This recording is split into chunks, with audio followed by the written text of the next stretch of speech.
and I'm a proud Democrat, but I'm going to crack on the Democrats for a minute. We have this tendency to believe that when you raise a bunch of money, then you buy TV ads and you send out mailers. But have you ever been able to engage a TV ad in your situation with a mortgage fraud problem, or with your trying to pay for your insulin, or your student loan, and you know what, a mailer that's a bad conversation partner too, right? If you want to, winning politics is relationship-based politics. Absolutely. You got to bring people together, listen, talk, share, and that's how we actually win. Yes. Now, you were part of the DNC leadership, so can you give them a call and remind them of that? I will. You bet I will. I mean, you are in the land of multiple elections in less than 6 months. Who here is tired of voting in San Francisco? It's wild. And to your point, the one-on-one engagement, the relationship building, this is just precious, not official for Manny's, but it really felt like it was lacking. Yeah, well, it's hard to do. See, here's the thing. If we did relationship-based politics, the voting would be a no-brainer, right? But because we don't do relationship politics, we do transactional politics, then you got to go to somebody and beg them to vote. Yeah. And then they ask themselves, what's in it for me? Mm-hmm. And if you don't have anything tangible or pragmatic, then they might just sit it out. But what if we said voting was one way to be civically engaged, along with many others, including coming to meetings like this, including letters to the editor, including arts, including a lot of different ways to engage community, including meeting the needs of our fellow neighbors, and there's a lot of ways to do that. And if we saw politics as more comprehensive, then, hey, it's time to vote, let's go vote. And then everybody would show up, and it wouldn't be hard. But because we're so transactional, it is always a big lift. And, I tell you, people say, what's the message? You've heard people say Democrats need a better message. Anybody ever heard that before? Yeah. Let me just tell you what the message is, and you probably ain't gonna like it, but I'm gonna tell you what the message is. Here's the message: show up. That's the message. Yeah. That is the message. Yes. So let me ask: is anybody in here been, unlucky enough to spend a night or two in the hospital? I'm not looking for a show of hands, but what I'm saying is, you might have had somebody who came to be with you, and they might have just watched TV with you or read a book for you. They were just there. It didn't matter what you talked about. What mattered is that you showed up. 6 months later, somebody says, oh, I'm your boy. I knew you was in the hospital. Glad you got out. Couldn't make it. I was kind of busy. But then the other person says, yeah, we didn't talk about much at all. I don't know what we talked about, but we did it together. Who's got your back, right? Yeah. And it works in politics. It works in politics. But you got to be on the doors, on the phones. You got to be seen and actively engaged, supporting. So anyway, that's a bit about politics. Okay, I'm chuckling a little bit because Akila did give me the heads up to let you know that I do have lots of questions. Okay, let me. Yes, but clearly I needed to witness it for myself. But everything was so rich there, I wasn't going to let that stop. So, Keith Ellison, found out today that you too are a Michigander by birth. So, Detroit. And so, again, I'm from Atlanta, I will repeat that many times. And one of the Where things— you from again? Atlanta, it's a little town. Hot Atlanta. One of the things that, I was raised by my grandparents, and one of the things that my grandfather, Baptist minister, always would say to new people is, tell me about your people. Yeah. So let's talk about your people. Sure. So there we go. Freestyle. So my mom was born in Natchitoches Parish, Louisiana, which is about 70 miles from Shreveport, on a farm, which is still in the family. She went to Xavier. Her father, a guy named Frank Martinez, was organizing black voters in the 1950s. And they used to call up the house and threaten to kill him so much that they sent my mom to Holy Rosary boarding school in Lafayette because they couldn't afford to have the house attacked while their daughter was there. They refused to sell him gasoline. and he had to put tractor fuel in the car. And they would call up the house and say, we got that in tied up to a tree, and he ain't gonna make it. And they didn't. But they terrorized my grandmother. And she said, Frank, you got to stop this. Frank, I can't raise this kid without you. So they're trying to pull on that. And there's a lot of other stuff, too. And my dad, his roots are in a place called Burke County, Georgia. Okay, I've never heard that. Well, it's not Atlanta. It's not. closer to Savannah. Okay. Yeah, it's closer to Savannah, and it's on the Savannah River, in fact. And, you got Burke, Scriven, and I put it like this. Me and my kids, because my son was in the military at Fort Stewart, Georgia, and when we drove back where, Dad and them are from, we went through the intersection and we came in and went out in just about the same time. I mean, this place was small. But it's that's it. And then my parents met in Detroit, Michigan, and me and my 4 brothers, were raised there. Oh wow. And my oldest brother's there. My 2 older brothers are there. And then I'm in Minnesota. Tony, my brother's in Boston. Eric's in North Carolina, and my dad is 94 years young. Congratulations! That's and, amazing. And we lost my mom to COVID in March 2020. Sorry. But she got to 82 and and she was a social worker. She practiced social work up until that January. Wow. And she went to do a little procedure, and then next thing she didn't make it out. We think she got COVID in the hospital. Right? I'm so sorry to hear about Well, your it's mother. very sweet for you to say that, but let me just tell you, it's a funny thing. Obviously tears at the funeral, but since then we really have not been brokenhearted, because man, this lady poured so much into us. It's almost like she's here. We don't miss her. Yeah. You know what I mean? I wrote a piece about her on. I wrote an article about her. That the author, it's an anthology, and it's supposed to be on loss, right? So hey man, she's doing it. Mama, if you're ever interested in how to make gumbo, etouffee, pralines, shrimp creole, anything, red beans and rice. She is on. You ever heard of Mo Rocca? So she was on my grandmother's ravioli TV show. You can look her up on YouTube, and she's cooking. Oh my gosh. So if you're ever interested in that table right down there, she knows it. Okay, that's amazing. She's hey man, her name is Clyda Martinez Ellison. Yeah. And she can burn, She could throw man. down. Yeah. I mean, what stands out for me in what you just shared, one, your brother Eric is the only one who clearly can't hang with the cold weather, so Eric has my heart. That's it. And 2, you were born into public service. I mean, hearing about your maternal grandfather, and then your mother was like, okay, we have things to do. I will be working in my community. Oh yeah. What was it like? I mean, did you ever waver on a public service commitment? Well, my dad was definitely about material success, right? So he was that guy. But my dad was a psychiatrist, right? I guess he's not anymore.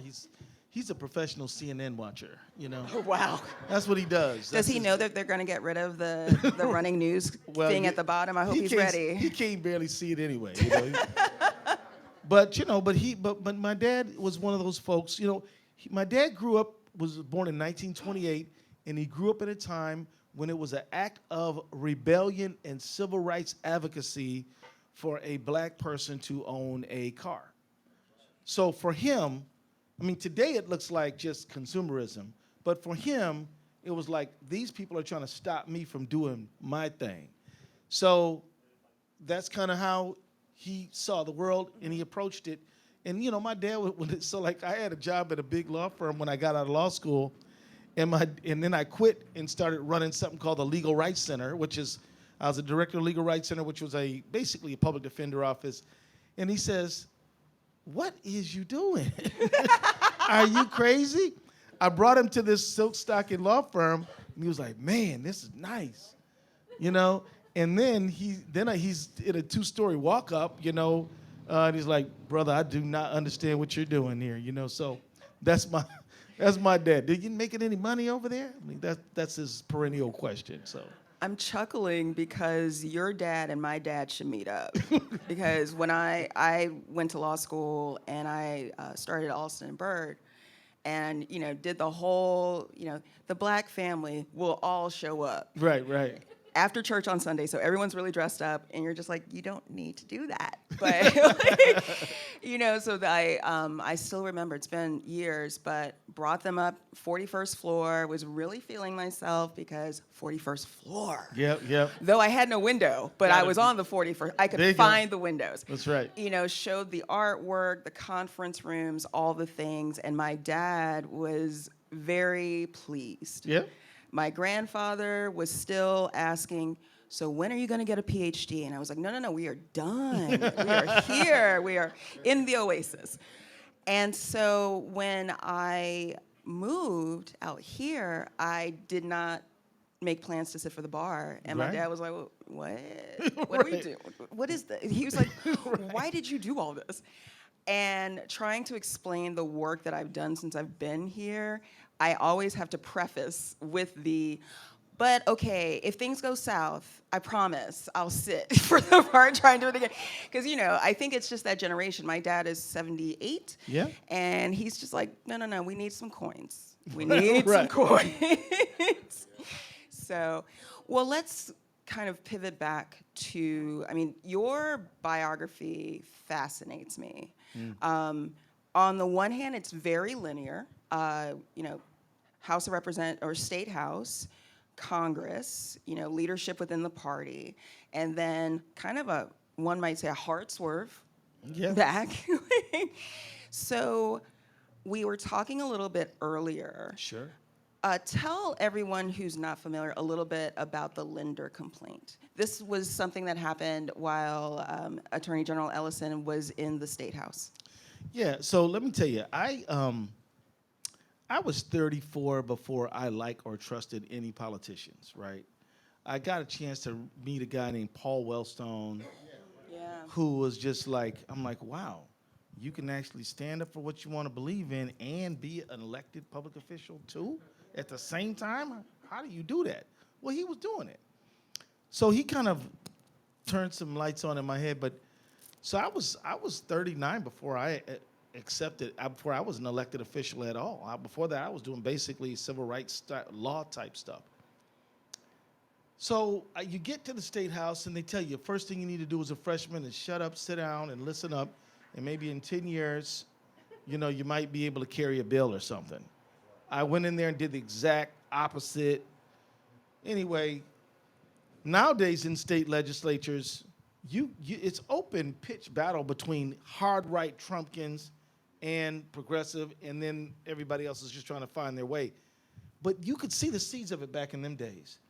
Because this guy is talking about how he has his book, and he's saying, see, this is what this idiot said. He said, look, the truth is that the Nazis were all gay, and that no LGBTQ people were hurt in the Holocaust. In fact, that's all made up, and there were no and we have to put a stamp to this lifestyle because we don't want to end up like Africa because all of them have AIDS and they're spreading AIDS. So this is what he's saying.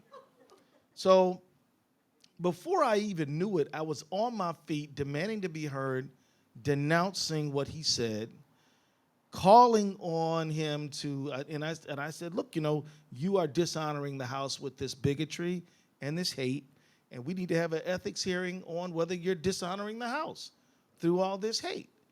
So we filed an ethics complaint against him, and there's 3 Republicans and 3 Democrats on the ethics committee, and they all voted along party lines, so he got away with it.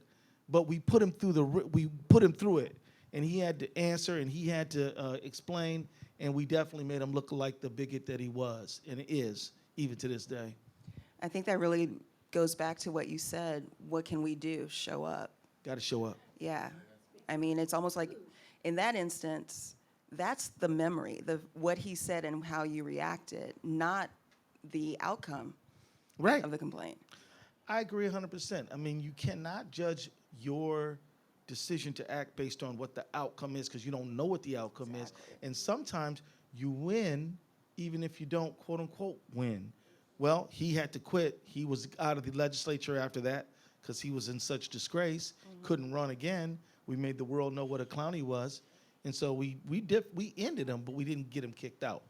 So I'll take it, you know? Hey, it's a win in the long run. Yeah. You invited him to depart. That's right. And the voters accepted that said, invitation. Thank you very much. And so you moved on from the State House to Congress, which you were in Congress over 10 years. 12 years. Yeah. And Served with that lady right back there. You know the one clapping? Yes. In the white I was suit. like, you served with Lisa? Lisa, you didn't tell us. Lisa, by the way, is our cafe manager. She is a woman of many facets, so anything is possible.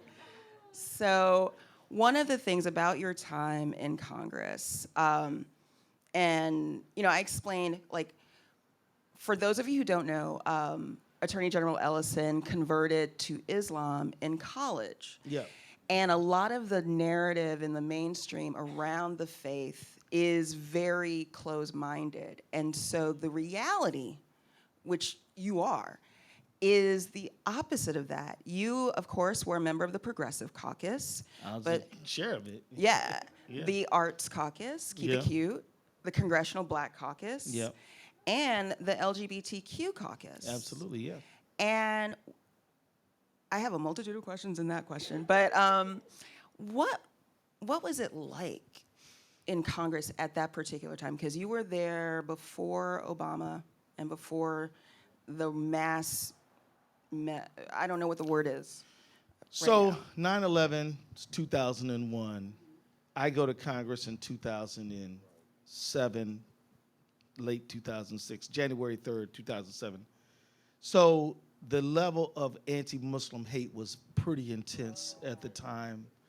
It surprised me that it was such a divisive, such a horrible issue, and it really was. The level of nasty was intense. We got, obviously a lot of death threats, but a lot of nasty mail. I told my staff, do not throw this away. We're going to bundle this up, and we're going to look at it 20 years from now. And so, what was it like? I'm glad you asked me about my dad, because my dad raised me a certain way, and I don't. And everybody's a little different. My father wouldn't allow me to have any self-pity. He just would not. He would not suck it up, Buttercup. You chose this. This is you. So it's not easy for me to say how hard it was. But what it was, it's weird to be the target of, and maybe some folks can identify with what I'm about to say. It's weird to be the target of unprovoked hatred. You know what I mean? I'll never forget, it takes a little getting used to, You got to get it'll thicken your skin, But, it takes a little, you've got to understand they're attacking somebody, they're attacking what they think I am, not me. And, Glenn Beck, you remember that guy? So we go on his TV show and he goes, prove to me that you're not working with terrorist enemies of our country. And now, who in fact stormed the Capitol with Auschwitz T-shirts on and Confederate flags to overturn a Democratic election. So there's like a special nerve tucked away behind my ear that gets pinched whenever, and it's specifically Black people, are expected to prove themselves. Right. Prove that you are not out to destroy the country with soon-to-be Justice Brown. Prove to me that your LSATs, really? Yeah. Were as high as they had to be. Like, right. What on earth? Sorry, Yeah, I just had to let... but it's a real issue, right? So I believe, I hear a lot of people will say, this country wasn't made for us to succeed. And guess what? They're right. But also, guess what? So what? We create multiracial democracy, which we are fighting for and preserving, and we cannot let slide. And this is an idea that is absolutely under threat. And I'm so glad that Congress is holding these hearings. I don't think there's enough outrage at what these people tried to do. You know, and when you think about it, you know, these people are literally running on crime when their conduct resulted in the death of police officers. They're literally challenged people's patriotism when they tried to overturn a democratic election. Oh, and one of their big heroes, they're swinging that Confederate flag around, something that the Confederates could never do. First time a Confederate flag forcibly waved in the U.S. Capitol from violent people. And, you know, but what it really goes down to is that they believe that the country is for white Anglo-Saxon Protestant men, straight, rich, and that's who they think the country's for. And what they're angry about, they're angry because we are forcing them to share the country. Not that they can't be part of it. They can be part of it. But that's not good enough for them. Yeah. They want to absolutely dominate. And so my thing is, gut check, you know? What are we willing to do? You've got to defend multiracial democracy. One thing on the political left that I believe is true is that we believe that what we believe is so self-evidently true, it doesn't need to be explained, and it certainly doesn't need to be taught, and it doesn't need to be propagated. But it does, right? Yeah. But it does. You know, so I think you asked, what's my campaign slogan? Everybody counts, everybody matters. Where did I get it from? The Pledge of Allegiance, right? All of y'all have said the Pledge of Allegiance, and somebody, it's super radical to not say the Pledge of Allegiance. But I said, well, wait a minute. They say at the very end of it, and liberty and justice for all. Now, what's wrong with that? That's good. That's good stuff, right? You said, well, it stands for this, and there's been wars. And yeah. There's not one square inch of this planet where inhumanity has not been done to somebody. And so, look, we live here. Let's make this place great, right? And so my thought is, we're in a battle for multiracial democracy, and I don't need to tell you, Precious, that, look, you know, in 1860, 70, there were maybe 12, 13 black members of Congress. Yep. By 1900, there were none.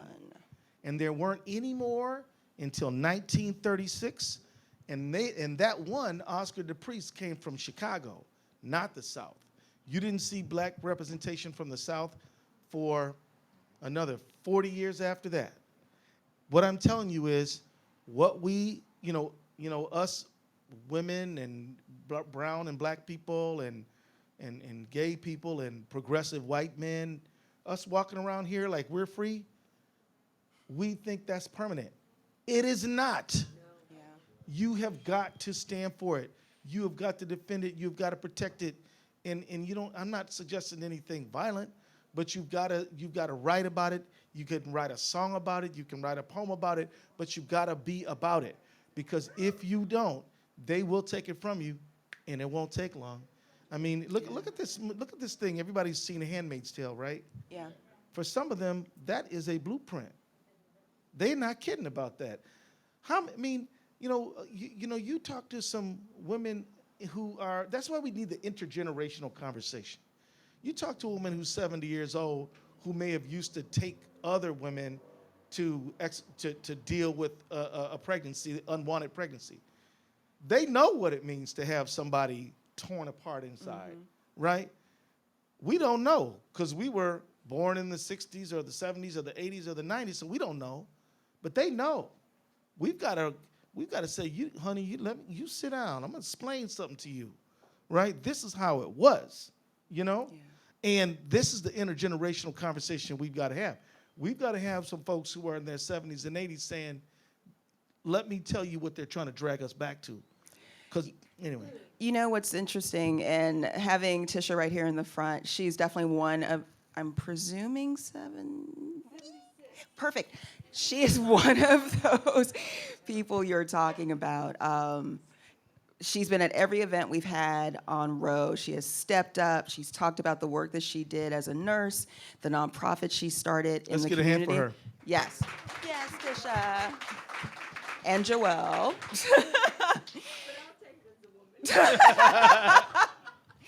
So it's interesting that you made that pivot. I was excitedly sending Angelina text messages way before I usually do, which probably had her concerned.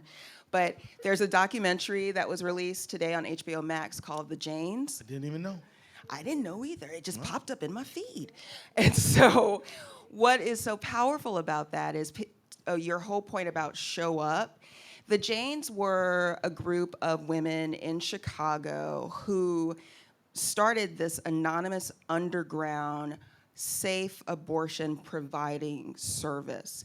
And over the course of, I think, 4 years, they served or conducted over 11,000 safe abortions. Doctors reviewed their records, and none of their patients died or had any serious complications. And they did that because they had no choice. And they weren't just gonna sit back. So they showed up. And then there was a sweep, and several of them were arrested. Thankfully, their arrest coincided with the Supreme Court's consideration of Roe. And so their lawyers kept asking for continuances, continuances, continuances. Then Roe came down, and they were free at last. And so to hear that, it's an interesting contrast, because another thing we talked about earlier was young people. Yeah. And that's definitely a concern for me, because I see this, not fatalistic, but real close when it comes, when people are saying, oh, make sure you're still voting. I mean, and we see what happened in San Francisco. I think, less than 30% turned out. What do you say to that, like this current generation? What do you say about how they should be showing up, honestly? Well, I think that, it's critical that people in leadership, and I don't mean elected leadership, but any kind of leadership, neighborhood leadership, block leadership, actively recruit and engage young people to be in conversation, that they learn how to shut up and let young people express their ideas and how they're feeling, that we look for ways to put young people into leadership and then follow the guidance that they offer. But the thing is, if we're in conversation, the answers will come up. The ideas will come up. But if we're not in conversation, they won't. And if you, as a person who's north of 30, are like, here's what you're going to do, they're just not going to do it, or will do the opposite, right? Yeah. And, people make mistakes. Older people make mistakes. Younger people make mistakes. People make them all the time. One thing I will say, and this is, I think, an important point, in my opinion, never forget that Madison Cawthorn is a young person. Never forget that. Never forget that Bernie over there is a not-so-young person. My point is not that young people aren't progressive and old people are. Absolutely not. My point is you can't tell just by how long somebody's been on the planet. Being young does not mean you're enlightened and inclusive and have a generous heart. It doesn't mean that. And neither in being black doesn't mean you know all about civil and human rights, and being female doesn't mean you know all about women's rights. I mean, we all have to study, right? And we all have to listen, and you cannot judge a book by its cover. And it's just that simple. And so I just wanted to make that point, because one of the trends you see nowadays is we think that based on demographic characteristics that somebody thinks this or that. Let me tell you, my 2 favorite members of Congress are Maxine Waters and Barbara Lee. But there you go. Barbara Lee speaks for me. But I'm gonna tell you this, and you may not like this. It's not because they're black women. It's because they're absolutely awesome. It's because they're fearless. It's because they're smart. It's because they stand up for what's right. And if you say, oh, well, they're black women and that's the issue, I'm like, okay, so what are we going to do with Candace Owens? Yeah. You like Candace Owens? Not, so my point is, it's got to be what you believe in and what you stand for, and not your melanin content, your sexuality, your sex. It's got to be your belief system, in my opinion. Yeah. So I'm going to try a segue. We're going to see if this is going to work. Okay. Pray for me. Let's give it a shot. Okay. So was it what you believed in that led you to leave Congress and run for Attorney General? Yeah, so let me tell you about that. I really consider being in Congress as a tremendous honor, and I like the work and I enjoy doing it. But you can pass all the laws that you want if you don't have anybody to enforce them. They're just words on a page. One day, a lady who's and her name, I guess it does matter. Her name is Nicole. She walked up to me and she looked me straight in the eye and she grabbed my forearm and she said, "I got to talk to you." And when you're a politician and that happens to you at a community meeting, you better talk to that person. And she said, "My son aged off the Affordable Care Act at the age of 26. It went from me paying $30 a month for his insulin to him paying $1,300 a month. And he was a restaurateur, foodie guy trying to get his restaurant off the ground. He'd have no money for his insulin. So he's a type 1 diabetic. So what he did is he began to ration it. And his body went into ketoacidosis, and he died. Now, my prayer for it, I wouldn't wish that on anyone. I wouldn't wish that on the person who I absolutely dislike and disagree with the most. The loss of a child is a devastating loss. And yet, Nicole started a group called Insulin for All. Nobody would have blamed her if she just tried to make it through the day. But she started Insulin for All, and she got a lot of people involved, and she did a whole lot of things to try to gather it up. And at this community meeting, she said, "What are you going to do?" And I was a member of Congress. And I thought, well, we already have antitrust laws. Can we enforce one of them? Right? It's already illegal to fix the market and raise the price. It's already to conspire against the consumer. It's already illegal to do these things. Who's going to make some antitrust lawsuits? And you know what? I had already set up another caucus called the Antitrust Caucus. So when the opportunity to run for AG came up, even though it was like a substantial pay cut, and it was, I still ran for it. My father would have been I was like, about to say, "You what is did your dad crazy. say? Boy, you is downwardly mobile. What's wrong with you? When you got out of law school, you was making this kind of money. Then you kind of make that kind of money. Now you're making this kind of money." So anyway,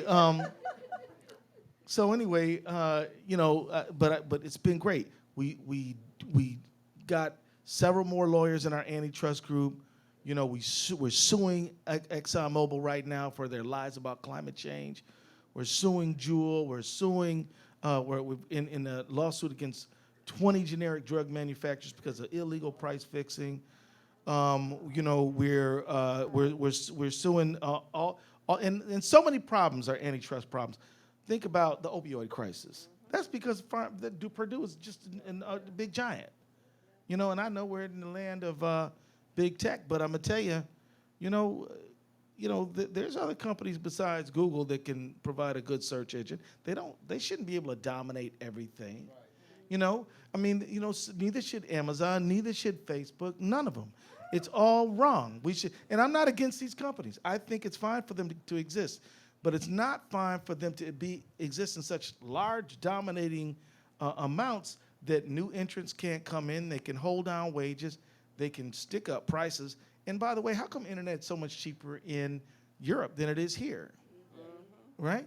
Oh, and by the way, the government, through DARPA, started the internet. They did not invent the internet. The internet was started by you, and it travels over the airwaves, which are yours. Yeah. So the fact that they have this dominant market position, they don't deserve it. I don't think they should have it. But I would not be for eliminating them, but I would be open to breaking them up or regulating them. Yeah. You know? Yeah. Yeah. So thank you for this, because when people hear Keith Ellison, they think of the George Floyd, the Derek Chauvin case. I thought you were gonna say my dance moves. No, we can clear the floor for you. You know what? I wouldn't want to show off. I mean, our playlist is really good. We cover all the genres. So you step into the office, and it sounds like you were very clear. Priority was going to be antitrust and Economy. antitrust, yes, and all so many different ways of antitrust, like fighting, which is really sad that our corporations are the way they are. But when I think about your career thus far, I think of life before May 25th, 2020, and life after. Yeah. So we've talked a little bit about, what led you to run. You win the office decisively. You are forever in the history books as the first Muslim and first Black person elected to statewide office, all the things. At least, it's not cash, but you could tell your dad. That's right. Those things. He could talk about it at the poker night. That's right. Yeah. Sometimes that's worth more than gold. Sure. And so we see the murder of George Floyd over what was presumed to be a counterfeit $20 bill. Like, Right. for real. Right. Which they never proved George Floyd knew was counterfeit. They couldn't ask him about it. Well, they didn't ask him about Yeah. it. It's funny. They walk up to him, jam a Glock 9mm in his face, tell him to get his effing hands up, all this, and they never really ask him, okay, so now what about this fake 20? I thought you were here for a fake 20, but you don't ask about a fake 20. It's outrageous, in my opinion. Yeah. Oh. It's even hard just kind of going back to that moment He because died it's over visceral. he died over a pack of cigs. Yeah. That's why they killed him over a pack of cigarettes. So, that happens. What was your reaction? All I really remember is that it was about 4:45 in the morning. I'm an early riser, and I grab my phone, and it's glowing in the dark, and I look at who might have sent me a message, and I see that one of my top aides, a guy named Keon, wonderful young man, sends me this, and he says, "Man, you got to see this," and I touch it, and I see nothing short of a jaw-dropping video. And the thing that killed me about it is how long it went on and how many times I can't breathe, Mama, I love you. Tell my kids I love them. Mama, I cannot breathe. My neck hurt, my back hurt, I cannot move. And then all the people yelling who not one of them knew him. Nobody in that crowd knew him, but they all stopped. And it was a multiracial crowd. It was white, Black, Hmong, Latino, old, young. There was a 9-year-old girl there who knew that what they were doing was absolutely wrong. The video that went viral was taken by a 17-year-old girl. And so, and by the way, the cops who killed him were multicultural too. Yeah, right. Yep. 2 white guys, a Hmong guy, and a Black guy. And so, the bottom line is, I did not know. So in Minnesota, the Attorney General does not have original jurisdiction over all crimes. The county has that. But the governor told you to show up. Well, the county attorney can ask me to come in, and the governor can assign me.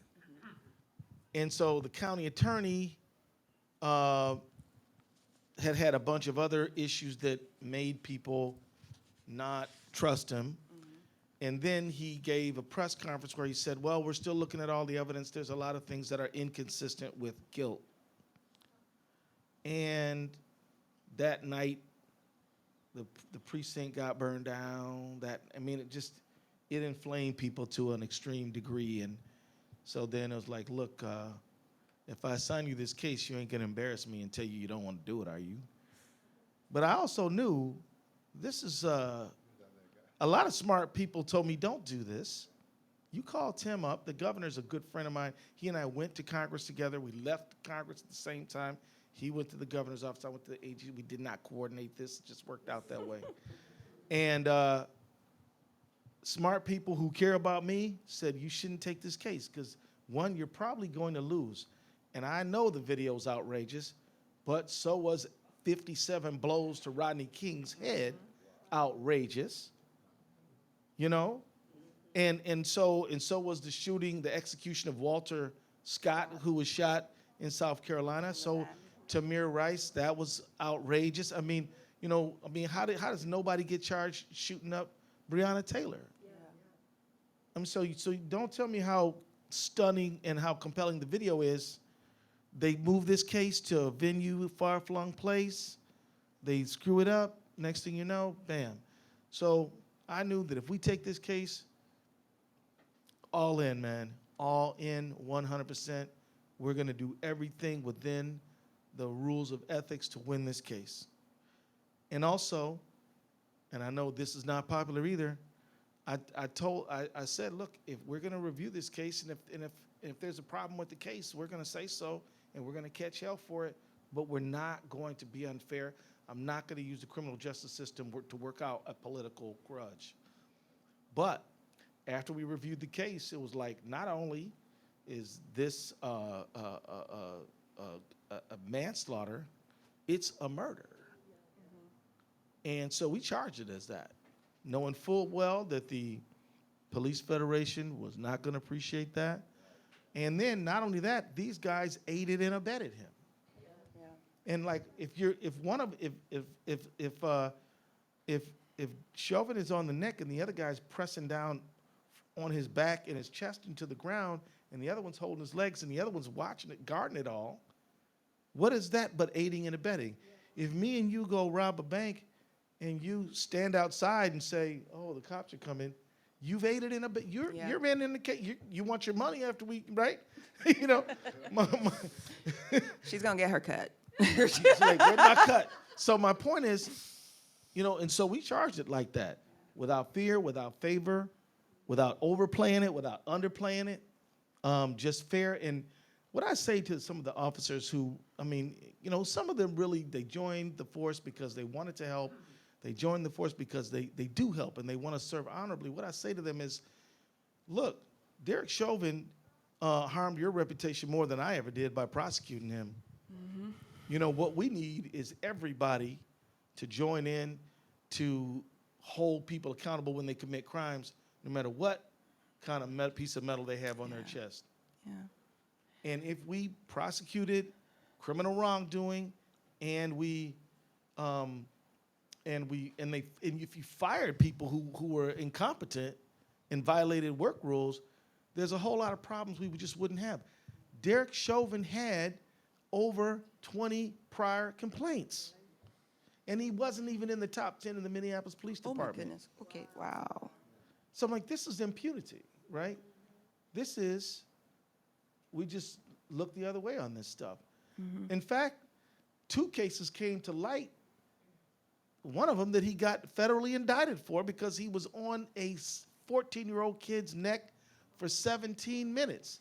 That kid's name is John Pope. You can look it up. And he had to plead guilty to that in federal court. And when they prosecuted him, because we got a state and a federal prosecution, much like Rodney King, these guys walk at the state level, but the feds prosecuted them. Mm-hmm. And so, people ask, is this a turning point? Is this an inflection point? I don't know if it's an inflection point or a reflection point, but it certainly showed us something that we didn't want to see. Yeah. Can I tell you very quick? Yes, very quick. So very quick. So look, this this friend of mine I went to law school with 32 years ago, and I know you guys are law students. I had a fellow, this friend of mine, she was a white female, and she says, this is back in 1988 when I was protesting police brutality. And she says, Keith, I saw you on TV the other day protesting police brutality. Let me tell you what happened to me the other day. Police pulled me over, said that the coat from the belt from my coat was hanging out of the door, that I should pull that belt from my overcoat back, so because the rain and the salt could ruin it, and told me to look after my coat because it's a nice coat and to have a nice day.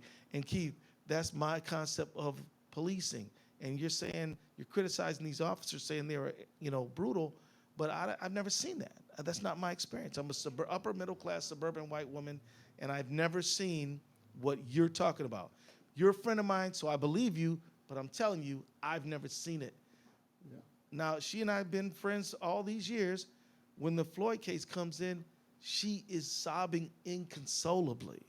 I can't believe it. I can't believe it. I said, well, I've been trying to tell you for 30 years what's going down, And by that, I don't mean to stereotype her or anybody. I'm just saying that happened, right? And this was an experience where people saw some things that other people lived through all the time, but now it's undeniable. Yeah. And so you saw the protests were multicultural, right? The protests were multiracial. You had the whole human family out there saying that this is wrong. So just thank you for letting me share that. Of course. And as always, I was going to ask about strategy, but I want to make sure we get to audience questions. Oh, sure, no problem. But I do want to ask, as I was researching and preparing, one of the things that I read was that you invited Eric Garner's mother to the daily prosecution team meetings. Yep. First, why? And what was it like for you and your team to have her there as witness and team member? Well, let me just say, all of you guys who are in a position of leadership, part of your job is to inspire your team, right? That's part of your job. If you don't think inspiring your team is part of your job, then when your team does whatever y'all do uninspired, then look in the mirror. So, yeah, we asked her to come, and we had others too, but we asked her to come because she said, look, my boy never got his day in court. And she said to them, my boy never got his day in court. They killed him. He said he couldn't breathe, and they choked him out. The New York Police Department said that you cannot use that chokehold. He used it anyway, and the man died as a result of it. And there was never, and they had to go through a Herculean task just to fire Palantonio. Right. And so I wanted them to hear why it is, because we have a diverse group. We people various levels of experience, various backgrounds. Everybody carries something a little different to the team, and I wanted them to see that you're doing this for think about Eric Garner and his mother, because every crime, and again, I was a defense attorney for many years, so I'm all about the Sixth Amendment. I'm all about defending people. I believe all that. But it's also true that as a prosecutor, crime victims, going through a crime is a traumatic. I don't want to see show of hands, but just I want to say, if you've ever been a victim of a crime, you know that it'll haunt you, it'll stay with you, you will think about it, it'll be hard to get over, it is traumatic. And one of the things that can help you deal with it is that somebody cares and somebody does something about it. And so we felt very serious about crime victims, and Eric Garner's mother, in my view, is a crime victim. And so, there you go. Thank you. All right. So let's take a moment. I see a couple of hands up. I saw your hand first, and Angelina's going to come over with the mic. Oh, great. My name is Evan. Thanks for coming. Pleased to meet you. Yeah, incredible conversation. And yeah, I guess one thing that occurred to me and that I wanted to ask and share the perspective. I'm 28. I'm a lawyer, and yeah, I've worked for the ACLU and tried to get really into politics. But I think you said, we need more people talking and joining the conversation. But in America, it totally feels like for my whole life that everything is run by money, right? And it's actually, your voice is equated with how many dollars you're throwing at the table. And you see that with like gun control policy. Like there's no logic or morals on the right. It's just, show me the money. And in fact, a lot of politicians, you talked about Madison Cawthorn, like there's a lot of corruption and money on that end too. And I think it causes a lot of people to want to withdraw and feel hopeless. And granted, the turnout is really low. We could have changed things with just a higher turnout in San Francisco. But yeah, I was just curious what you thought about how to contribute to the conversation if you're not a billionaire. You talked about Amazon too, right? And that's also a politics driven by money. So just wanted to, maybe talk a little more about that. First of all, I want to say that I really feel you.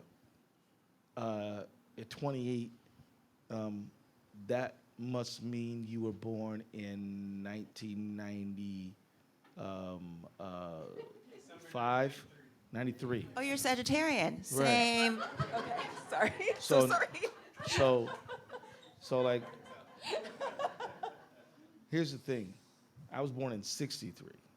So when I was born, for the first time in America's history, black people were starting to vote. Women were voting. You had Harvey Milk doing his thing in a few years. And there was this sort of like expanding, hopeful, okay, things are going to get better. But when you were born, student loan debt is on people, college affordability is getting harder, market concentration is getting worse. So I just want to tell you that I'm with you, and I understand exactly why you feel this way. But what I want to tell you is that people had it tougher than us, fought anyway, and made it better. It just has happened. History can remember the Jim Clarks. Y'all know who Jim Clark is? If you don't know who Jim Clark is, raise your hand. I'm not trying to embarrass you. I just wanted. So Jim Clark is the sheriff who ordered the protesters to be beaten on March 7th, 1965, known as Bloody Sunday in Selma, Alabama. Okay, that's Jim Clark. So we can remember Jim Clark, or we can remember John Lewis. I'm asking you to remember John Lewis. You can remember there was a judge who told Susan B. Anthony, you have committed a crime, a serious crime. What crime? You voted and you're female. Does history tell you what that guy's name is? No. But we do know who Susan B. Anthony is. Or what about the judge who said there would never be a basis for a crime or a marriage like this because God arrayed humanity on all the different continents, and then humanity interfered with that arrangement, which is why you got this white man and this black woman getting married in Virginia, Loving versus Virginia, and the world remembers that brave couple, but you don't remember the name of that judge. What I'm telling you is, does it suck? Yes, I'm not going to lie to you. But I am going to tell you that if we organize and if we organize together, we can change this thing, man. I mean, I was talking about antitrust a minute ago. We went through something called the Gilded Age long before I was around, 1890s. You all probably were assigned The Great Gatsby when you were in college. I mean, that was about when market money and everything was even worse than it is now, or as bad. So I'm just trying to say we can turn this around, but we've got to work together. We've got to organize. We cannot when they attack the Capitol, but what they're really attacking is multiracial democracy. We've got to fight for human solidarity. We got to fight for human solidarity, respect the planet, respect for all people's rights, fair economy. We do that, we will win. But it's not going to be overnight. Remember, when Martin Luther King said, or led the Montgomery bus boycott for 381 days in 1955, we didn't get the Voting Rights Act till 1965. So I'm saying it's a marathon, but it does have its wins, and we just got to head, and that's what faith is all about. So I apologize, guys. I'm looking at the time. I know we're a little bit over, so I ask that you all bear with us. I just talked too damn much. I'm so sorry. I think it's both of us. We've done this to ourselves. We're loquacious. So, because of course, as you were closing, I was like, oh, but by the way, The Gilded Age, again on HBO Max, great series. The story, the story of the black families of Brooklyn is fascinating. And with that pivot, we'll go to Columbia in the back. There you go. Hey, I'm so. What's up, Frank? Oh, there you go. It's good memory. Wow. I just met him. So you are. We've been friends for at least 15 minutes. Thank you so much. So you are one of my heroes, and I appreciate you so much. Bless you. And so I gave you my backstory. So I own an executive search firm, and I own a staffing firm. Okay, so specifically mortgage. 99% of what I do is I place mortgage brokers and loan officers, and you know the industry has gone down. Right. But I recruit from Scotsman's Guide. I don't know if you know Scotsman's Guide, but it's specifically high producing people. Yeah. So, I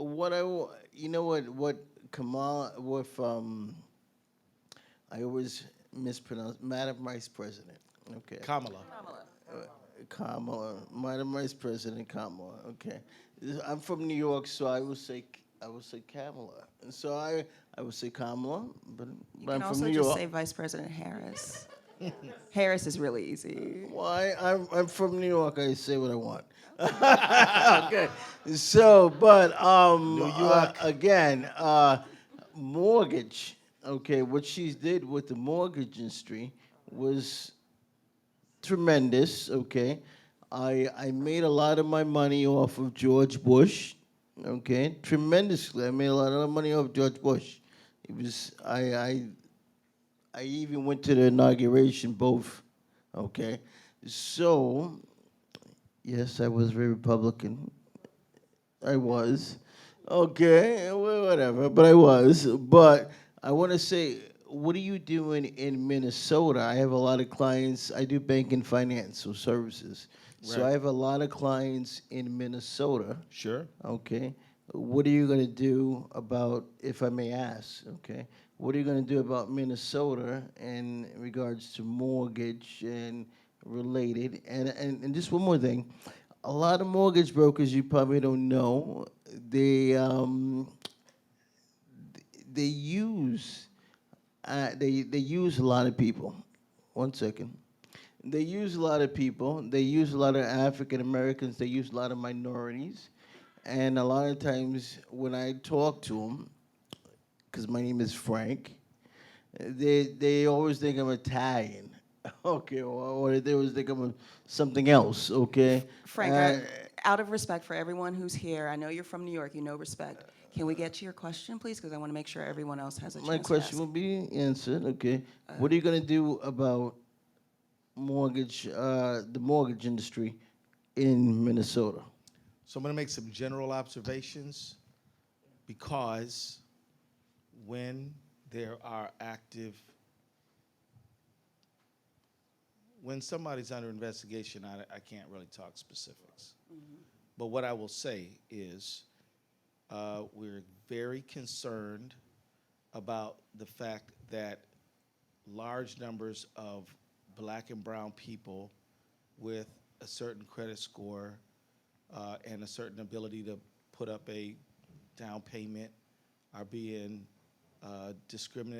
denied mortgages when people similarly situated are getting houses, and we've seen people having, higher points, less just all around less consideration, and we're very concerned about it. I view housing as strategically critical. So my campaign slogan is "Everybody counts, everybody matters." What I tell my staff is we have to help people afford their lives and live with dignity, safety, and respect. If people cannot have housing, they cannot afford their lives. And look, we have evidence that would lead a reasonable person to conclude that there's a lot of discriminatory conduct in mortgage markets. And taking it out of race for a moment, I mean, we all remember what happened in 2000, what culminated in 2008. So I was on the Financial Services Committee for many years, and Max was the chair of that committee, is the chair of that committee. So I think that, look, the financial services industry does important things. They have to do it fairly, and it's ultimately an issue of consumer protection, and we're going to vigorously protect consumers. So I'll leave it there. Okay, in the back, please. And Angelina will hold the mic for you. Sure. Thank you. So my question is short. We're from Florida, and we're fighting a really hard battle. I'm a voting rights activist. What do you have to say that we can take back to our communities? Thank you. Well, so you need at least, first of all, there's some really good work going on in Florida. I know everybody's hearing about DeSantis, but I know there's people like you who are organizing on the ground. We won the Amendment 4, didn't we? I mean, do y'all know what that is? That's when the felons, yeah.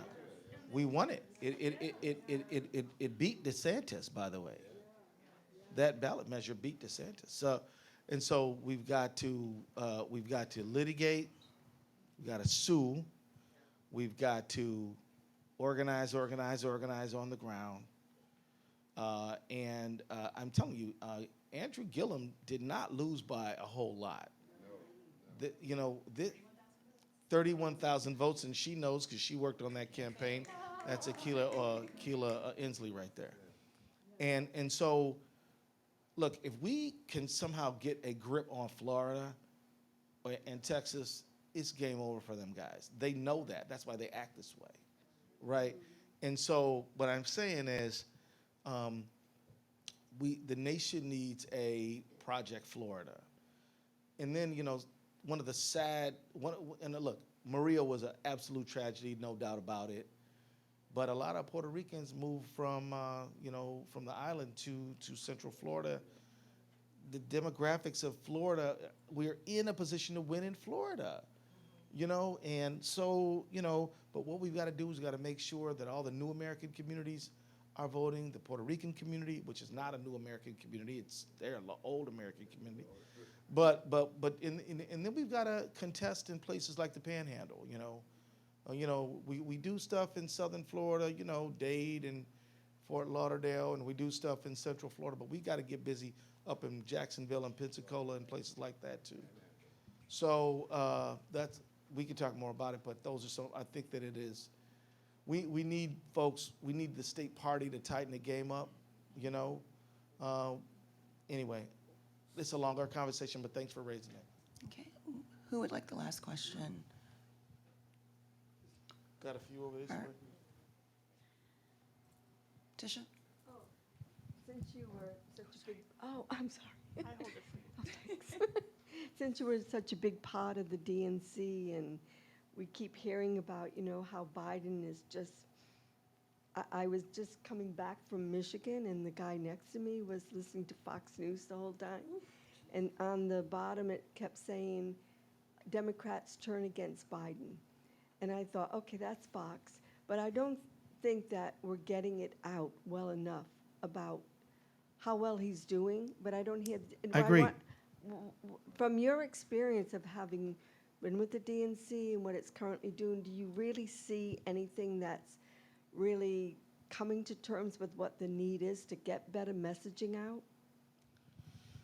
So I think that Biden has performed as well as anybody possibly could, given the circumstances he's in. Look, he's done a good job with the pandemic. I was in Washington at the White House a week ago when he issued an executive order doing many of the things that the George Floyd Justice and Policing Act would have done. And you know, he's moving out on student loans. And yet, if you look at the softness of his polling data and the weakness in his polling data, actually that's not a wrong analysis. It's not that Biden has problems with Democrats, right? Now, but I will say, and I say this in all candor, I really believe that, you know, it's a bad idea for the president and the White House to control the DNC. Yeah, I agree. I think it's a mistake. I think the DNC should be a freestanding institution that has one job and one job only, and that is to reach out relentlessly to Democrats. All year round, every day, all the time. To reach out, building community, building engagement, working on issues of message. But you know, the DNC is run by somebody out of the White House. Look, that's a full-time job itself. Why are you trying to let the DNC do what the DNC does? And because what happens to the DNC is whenever we don't have the presidency, the DNC gets to run its own business. Whenever we do have the DNC, the White House runs the DNC and generally weakens it. People get really pissed when I say this, but it is any empiricists in the room? Anybody who likes numbers? Data. So under Barack Obama, we lost about 900 state legislative seats because Organizing for America was set up as an alternative to the DNC, and they never really integrated, and we took a bath in state legislatures all over the country for years. And honestly, I just think that they got to break out of an old model of doing things. I don't want to pour on and say, oh, Biden needs to do this. I'm just saying that, look, guys, if you ever think Biden could be doing better, just remember what we went through for 4 years. We can't, and I know, and let me tell you this, I hear people say, I don't want to vote my fears. I'm like, after having Trump be the president, I think you should entertain some fears. You know, I mean, and then look, you know, but there's a lot of possibility out there. Like we were going back to what you were saying. I mean, I think that there is a lot of hopeful things, and I think we should gear up for them now. I think that we need to have a relationship-based ethic. We should use politics to build community. We should show up. And you show me a message that's a focus group message, I'll show you a crappy message. But I will tell you is that good messaging comes from the bottom up. Do you all remember this term, fired up? Ready to go. Do you know that didn't come out of no think tank? It was the lady with the church hat. It was a lady with Church the hat. church hat. So these The kind of things, when deaconess. you strike a resonant chord, everybody's like, that's what we're talking about. Yeah. But they come from a million conversations.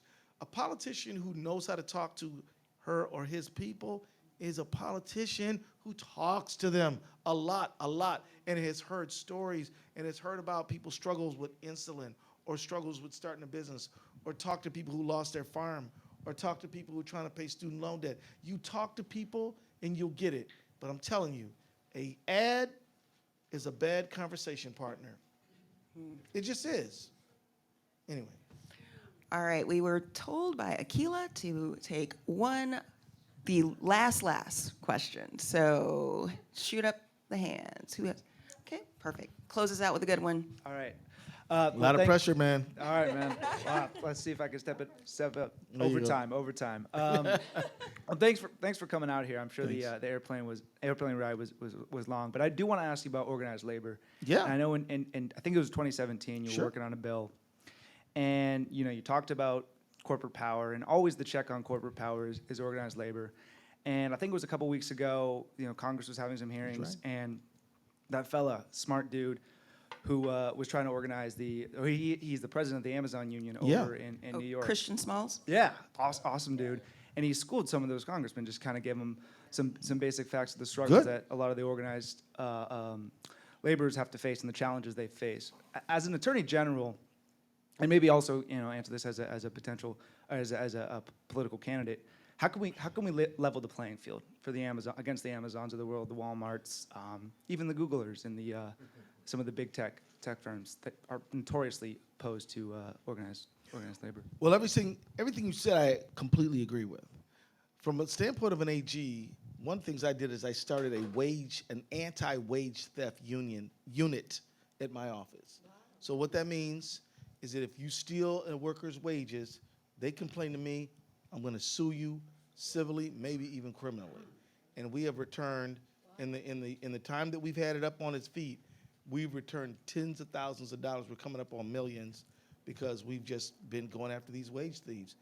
Every AG in America should have a wage theft unit, and I think Rob has one. But if he doesn't, you should ask him. He's a good friend, great dude, by the way. But they all should have them. The other thing is that we need to get support for the union movement outside of the union membership. So unions we could get better understanding about what unions do. Just quick things. One, the March on Washington, paid for by the UAW, just so you know.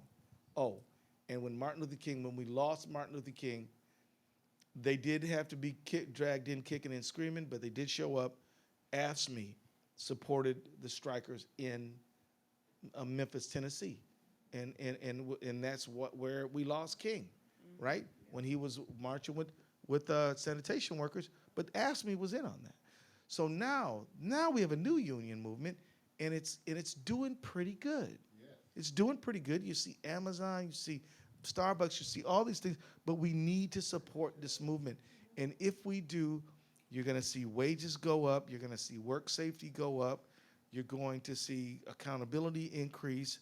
And it's going to be better. In Europe, they have workers on the corporate board.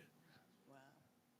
They have workers on it. It's not going to make the company uncompetitive to be more responsive to its workers. Anybody who owns a company, and some of y'all are entrepreneurs in here, truth be told, let's be honest, the best thing going for your company is the people who work there.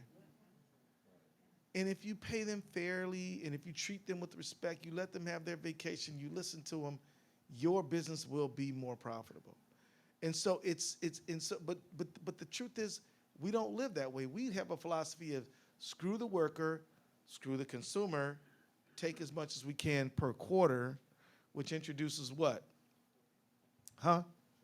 Short-term thinking, instability, right?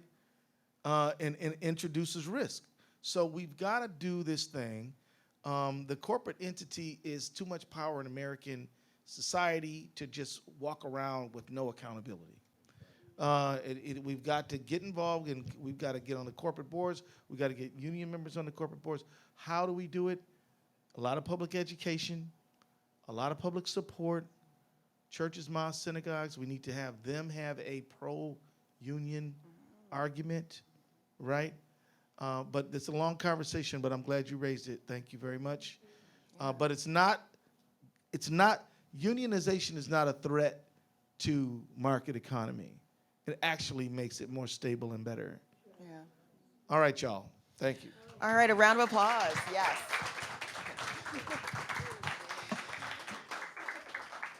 Thank you so much. This was amazing. Okay, this is embarrassing.